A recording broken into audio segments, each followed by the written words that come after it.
நாங்கள் சைவ மரபினர். திருநீரை பட்டையா அப்படி பூசணும். பட்டையா நீ பூசக்கூடாது, நீ தீண்டத்தகாதவன் ஆகி என்றார். அப்படியா?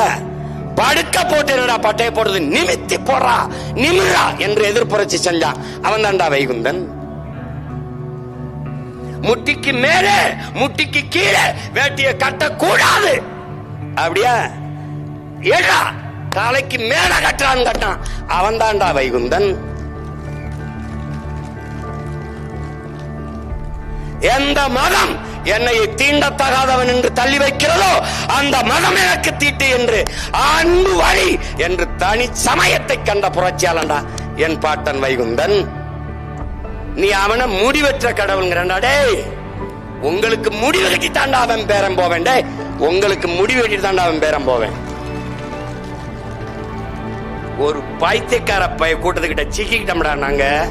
பழந்தமிழர் மக்கள் உலகிற்கு அறிவியல், பண்பாடு, நாகரிகம், கலை, இலக்கியம், வேளாண்மை எல்லாவற்றையும் கற்றுக் கொடுத்த இனத்தின் மக்கள் தற்கொலை கூட்டத்துக்கிட்ட சிக்கிக்கிட்டு தவிக்கிறோம்டா.